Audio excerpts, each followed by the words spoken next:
Good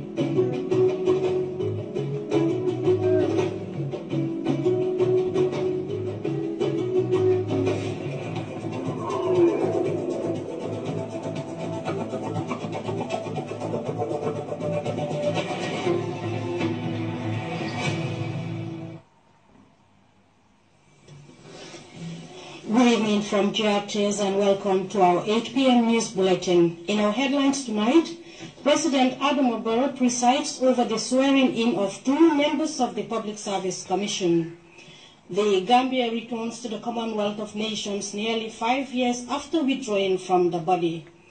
Former Vice President Aja Aissatou Njie Saidi made her first appearance before the Janneh Commission to shed light on various accounts, including Operation Save the Children Foundation account. And South Sudan armed rebels released more than 300 child soldiers kidnapped from their homes.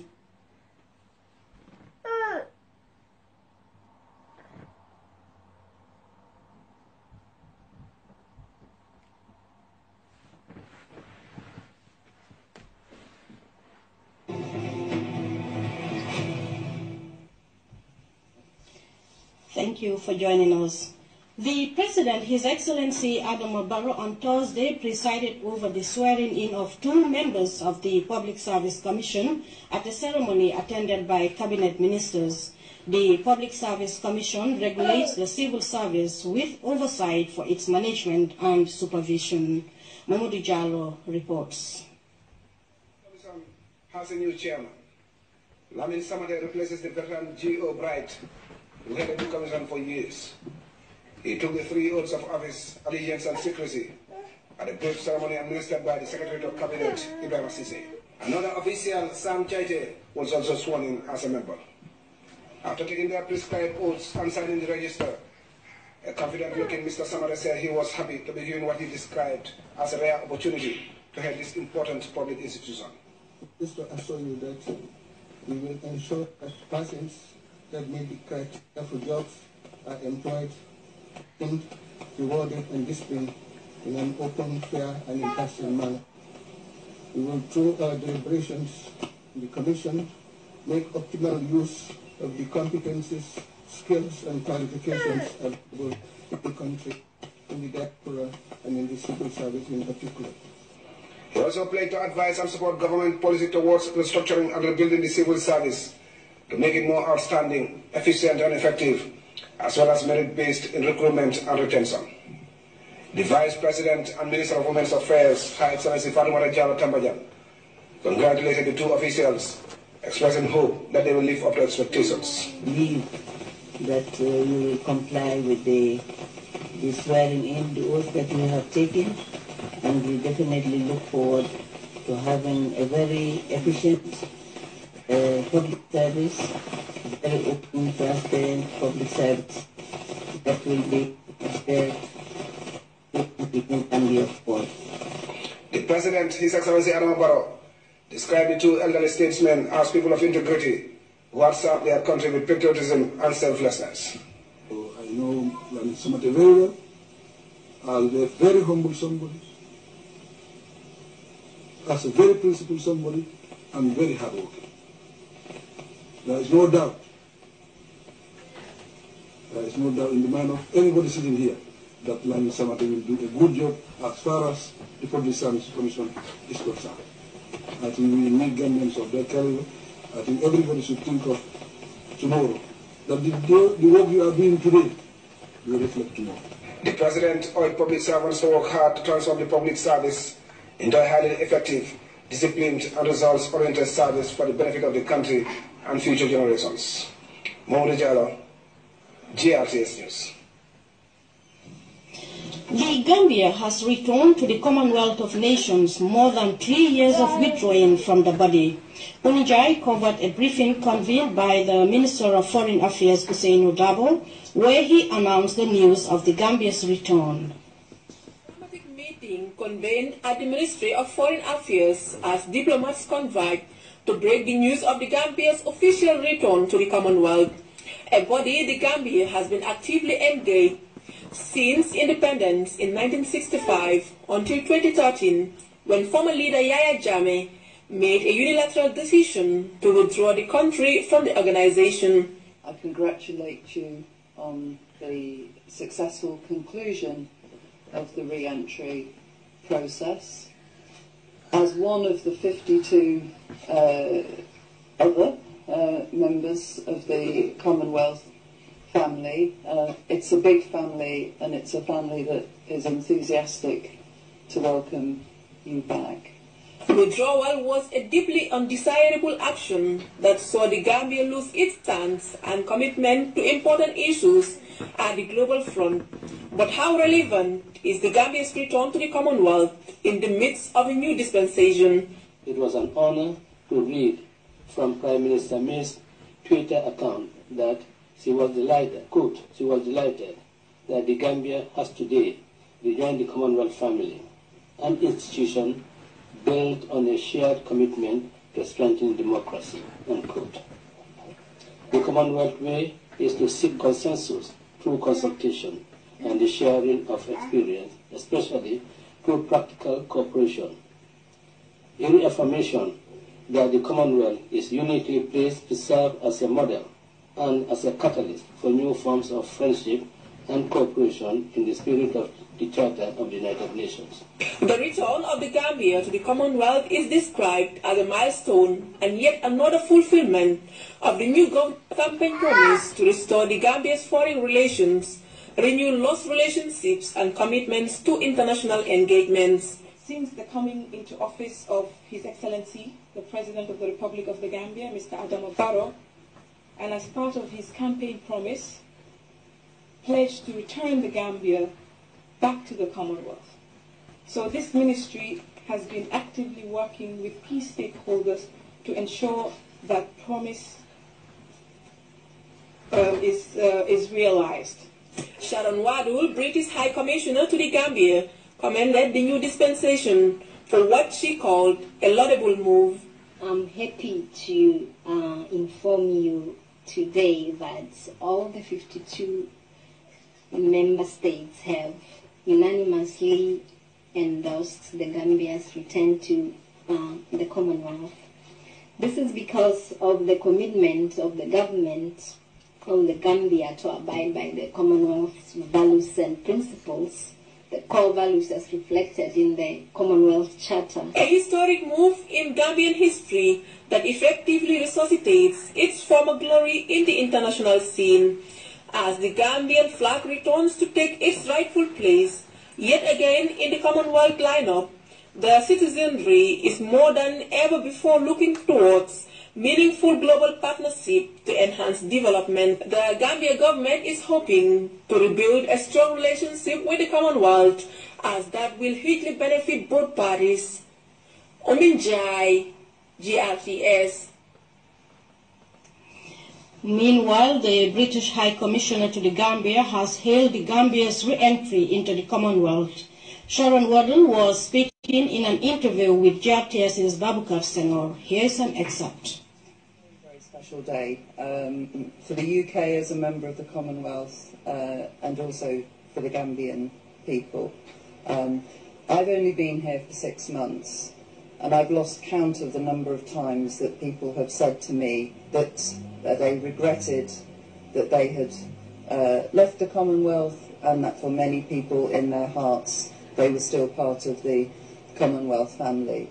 So I think from my perspective, I think it's absolutely wonderful news, and we're very much looking forward to welcoming President Barrow to the Commonwealth Heads of Government meeting, which will take place in London in April. What do you think the re-entry into the Commonwealth will mean for the Gambia and the Gambian people?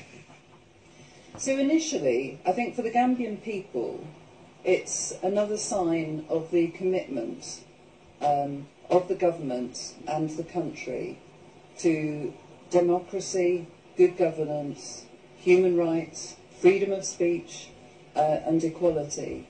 And upholding those values is really, really important, not only for the Gambian people, but also for the whole of the Commonwealth. And the Commonwealth as a family of nations, so we're now 53 again, will support the Gambia in its transitional process towards that commitment to good governance, human rights and democracy. This is a For more on that, you can join our Gambia this morning on Radio Gambia tomorrow, Friday. The former Vice President of the Gambia, Aja Aissatou Njie Saidi, has made her first appearance before the Jammeh Commission, probing into the financial dealings of ex-President Yahya Jammeh. The former Vice President delivered evidence related to the Operation Save the Children Foundation accounts and payments made under the former First Lady's Foundation. Kumbaba has the rest of that story. It's the first and most high-profile appearance at the Jammeh Commission. Former Vice President Aissatou Njie Saidi came to the Commission of Inquiry in connection to Save the Children's Foundation accounts, of which she was a signatory and a board member. Her testimonies focus on the registration and establishment of the foundation, which according to the Commission comes with accountability and responsibilities. Madam Njie Saidi was asked to shed light on the establishment of the foundation and the office of the First Lady. Being a First Lady, perhaps you might call it a public office, but it was at the State House, in her residence, just behind her residence. Why would you call it a public office? It's the First Number Lady. one Marina. No, because office of the First Lady has an office. The First Lady's office is part of the office of the President. So usually in many countries, not just in the Gambia, most of the time it's housed under the office of the President, the First Lady's office. Since the creation of this First Lady's office is in Africa. When was the First Lady's office created? I can't remember. Because it certainly was not an office in the First Republic. In the last few years, maybe last 10 years. So the First Lady was regarded as a public servant? Well, I don't think so, but by extension, all these First Ladies have their offices of the First Lady. That's what I presume, but the Operation Save the Children definitely is not a government, foundation. I know that. The former Vice President also explained the reason why she became a signatory to the foundation accounts and further confirmed several payments made online for video purposes. Did you not see, ma'am, that it was anomalous for you as Vice President to suddenly have executive authority for a private foundation by signing checks for it?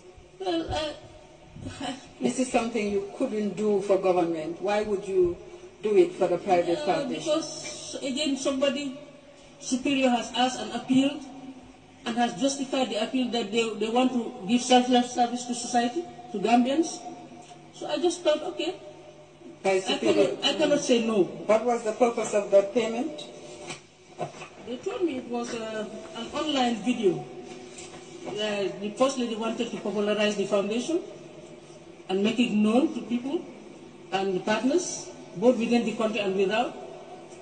And I think she identified some organization out there. When they brought me the check to sign, that's what they told me.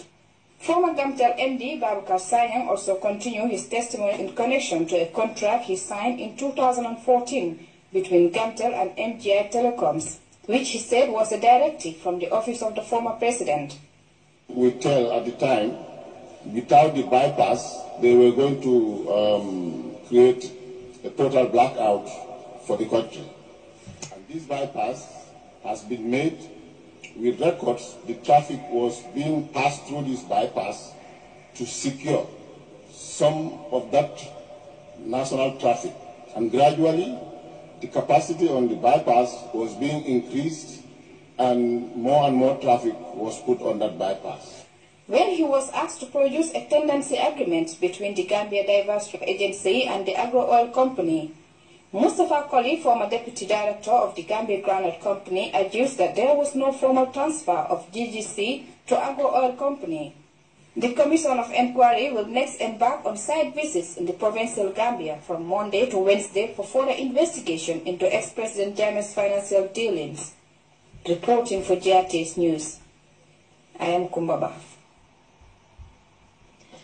Governors of ECOWAS central banks in the sub-region are currently meeting in Banjul to devise means of implementing the 2020 single currency target.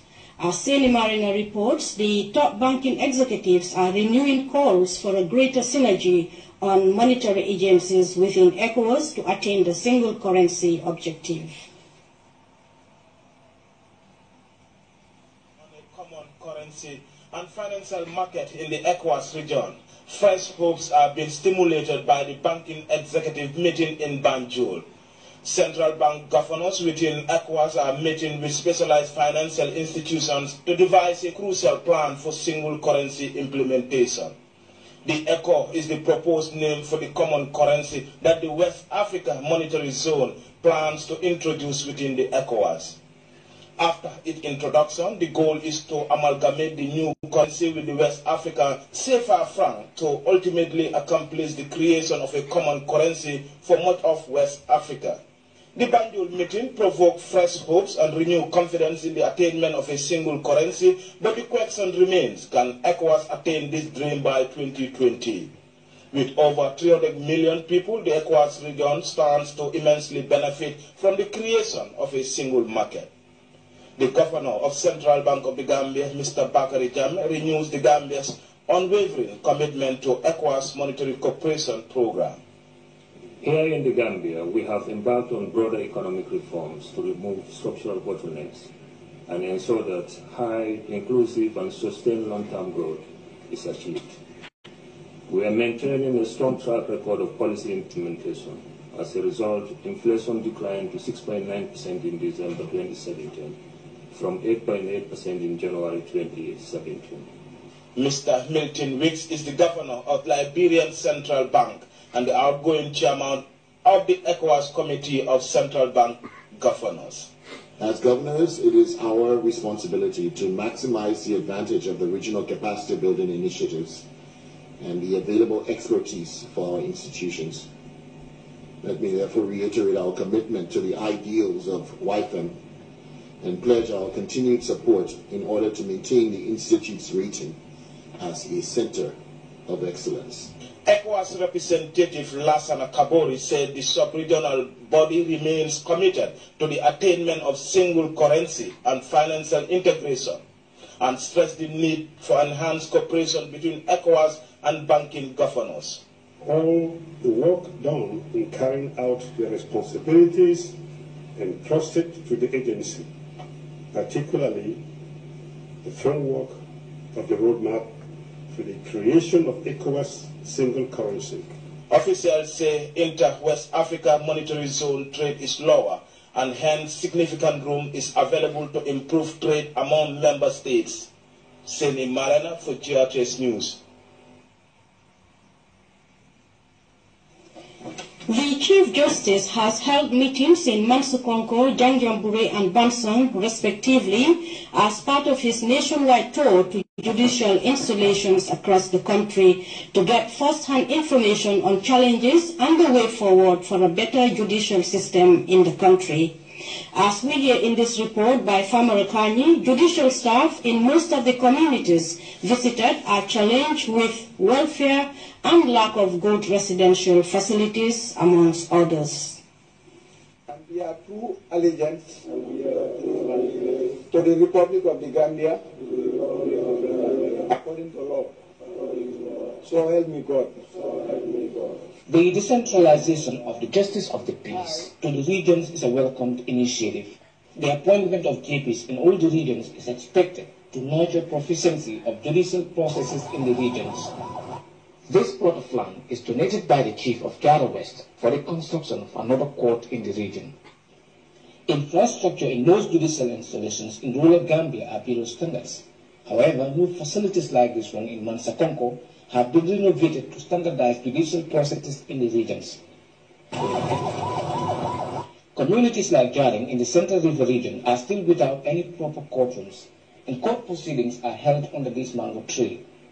An inconvenience that has remained this way for the past decades will be given due consideration according to the new Chief Justice. A process of decentralization, a process of rehabilitating all the structures that are in the provinces, making sure that the courts in the provinces function well, from the chief's courts to the magistrates' courts and to the high courts, and also ensure that people who need access to certain services, like for the authentication of their documents and other things, who need the services of justices of the peace, commissioners of oaths, don't have to travel a long distance in order to do so. The Chief Justice continued on his tour, meeting communities in the Central region. With the appointment of 21 new GPs in the town of Janjampe, the Chief Justice called on the newly appointed to effectively carry out their vested duties with professionalism and impartiality. In any country, the machinery of justice goes well.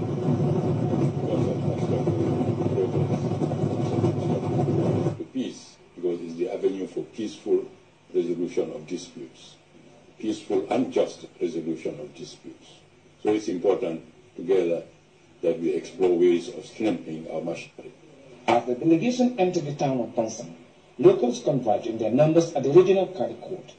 In a park courtroom, the Chief Justice dilated on the importance of good laws that will help unite the country. Laws, he went on, are the benchmark for development. He called on Gambians to remain law-abiding, adding that the role of lower courts are very crucial under the new dispensation. The talk proceeded to the Upper River region, with planned meetings in the town of Pose and other communities. Reporting for GRTS News, I am Famara Kani. The Department of Wildlife, with support from the partner organization, recently convened a 3-day seminar on ecosystem restoration in the Gambia, meant to develop a comprehensive restoration measure for the sector. Ibrahim Jallo has the details in this report. This forum seeks to reverse the alarming loss of biodiversity species caused by environmental degradation. The objective here is to exhibit climate change realities. The Director of the Department of Parks and Wildlife, Mudu Kasama, emphasized the need to tackle the environmental hazard and regain viable ecosystem. We are responsible for destroying our own environment. So it's no coincidence that we are at the forefront in trying to see to mitigate that one to arrest that decline. That's the mitigation measure we will do. And we eventually will adapt to see how do we live with that. Dr. Malek Jagana is the coordinator of the Convention of Biodiversity Project. He underscored the relevance of the meeting, meant to give special attention to conservation efforts. The ecosystem restoration plan aims to maintain natural resources and the services provided. PASL remains willing to assist you in your daily efforts to achieve the IG targets. The Deputy Permanent Secretary, Minister of Environment, Climate Change and Natural Resources, said the meeting was important. Iba Jallo cited the need to restore a balance in the ecosystem. There are many reasons to restore ecosystems, including but not limited to 1. Restoring natural capital such as drinkable water or wildlife populations. Mitigating climate change through carbon sequestration. Helping threatened or endangered species. Aesthetic regimes. Moral regimes, i.e. human interventions, have naturally destroyed many habitats, and there exists an innate obligation to restore these destroyed habitats. It is hoped that a strategic action plan will be conceived at the end of the meeting for the next few years. Ibrahim Jallo, GRTS News. The Director of Health Promotions at the Ministry of Health and Social Welfare has called for more private sector investment in the health sector. This as natives of Gambisara in the Upper River region expand the village health center. Louis Mendy reports. This is Gambisara, one of the most densely populated communities in the Upper River region. Natives of the village home and abroad are digging into their pockets to expand the village health center. The Ministry of Health couldn't be happier with the initiative. We need expansion of our southern facilities. Basically, as Gambisara, as you may know, the space was not there for it, but the equipment, the buildings needed expansion, and the committee decided that they would do that, and which is really commendable. We also want other communities to follow suit, but also we also want to appeal to donors and philanthropists also. If they want to, for example, come up with new initiatives, new health facilities, that also has to be done in consultation with the health sector. Modunjai said health is expensive and needs the support of philanthropists, as demonstrated by the people of Gambisara. This is what the health sector has been calling for. The Honorable Minister of Health and Social Welfare and the entire senior management wishes to thank the communities that are really taking the health sector, moving the health agenda forward. And then the communities are leading that process, and we really thank those communities. Basically, if you talk about health. We talk about public-private sector partnership, and as well as also public community initiative.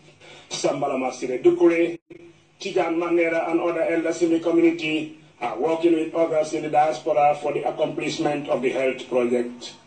Samba Sinera, now resident in Spain, said their intention is to make each block a 2-deck story building. 2 40-foot containers of medical items are already in store. We have scanning machines and the other machines, other materials where you know the hospital need them. Bakoli Silla said Gambia needs a standard health post, taking into account its swelling population and its geographical position in the Upper River region. We believe that the only government cannot do that. So every citizen have right to do something in your country before you ask the country what the country has to do to you. Gambia stance on health is a reminder of the catchphrase, charity begins at home. Louis Mendy, GRTS. Chilling Paint, a Gambian painting factory, recently launched its maiden paint product at a ceremony held at its head office in Kanifing. Aminata Sanyang tells us more. New brand painting product by Tinin Company, a proud Gambian venture bent on providing affordable and reliable painting products. It's all poised to join the local construction material market, which is on a take-off amid a massive property boom. CEO Badusau emphasized on the quality invested in the company's new brand product. It is a paint factory, as I said, of a difference. The difference being we manufacture locally with total color production of your choice as a customer. Tinning paint is back home. We've all been away for so long, living in abroad. We came back home to do our quota in the sense of, 1, being patriotic, 2, to add value and create employment in the Gambia as the new Gambia. Tinin Company Director of Enterprise, Momodu Lamin Drame, hailed the support provided by the Gambia Investment and Export Promotion Agency, GAIPA, and highlighted the importance of indigenous businesses producing domestic brands for an expanding global market. 99% of the time, other people will come into the country to give us inequality. But if Gambians have taken it upon themselves to come, having studied this abroad, say that we are going home to fill in a specific gap, I think being this paint manufacturing, I think it's a laudable initiative that everybody should support.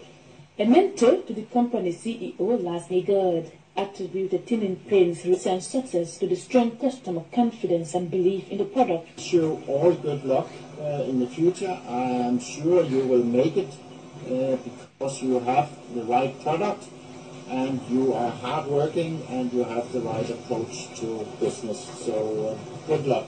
Alhaji Babkar Baji, the company's product designer, Capital FM Solso, and Ajangone Sek of Queen's Magazine firmly underlined the importance of the new products in a lively commercial environment for bringing more business in the Gambia. Reporting for GRTS News, I am Aminata Sanyang. Time now to take our first break. The sports news is up next. Stay with us. Salam, man la Youssou saa mu ñëwee Gambia Afrique set laay jëfandikoo mooy jokkoo bi nga xam ne moom lay am ak nit ñi te li ci gën a neexati moom mooy 4G bi dafa ñëw day tax mu gën a gaaw fépp kon nag da ngeen use Africell 4G bi gaaw na lool xoolal. yow daal bu leen toppatoo bokkal solo nit ñi xëy na benn te boo ko laajoon du la wax lu la la kii fu mu toog dégg sa ñi ma ko ñeent Bako yàlla ngi jàpp moom. Voice of the warriors, a very sweet for God. Comme the aduna bi ak loolu moo am solo moo tax Gambie bi ngi ci kaw. Thank you very much. This is for you. Welcome back. We'll bring you news beyond our borders.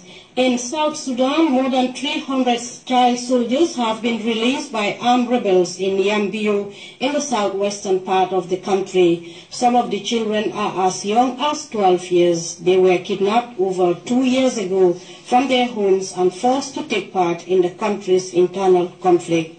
But now, with the help of the United Nations mission in South Sudan, the children will be reintegrated into their communities and learn new skills to better their livelihoods.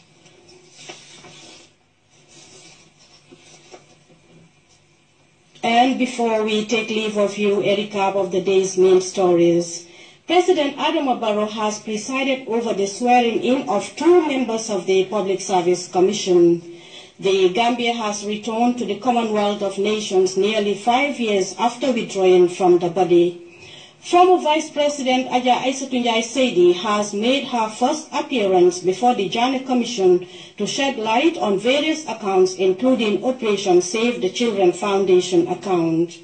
And South Sudan armed rebels has released more than 300 child soldiers kidnapped from their homes 2 years ago. That was all in this edition of the news. We thank you for the pleasure of your company and join us again at 10 p.m. for another bulletin.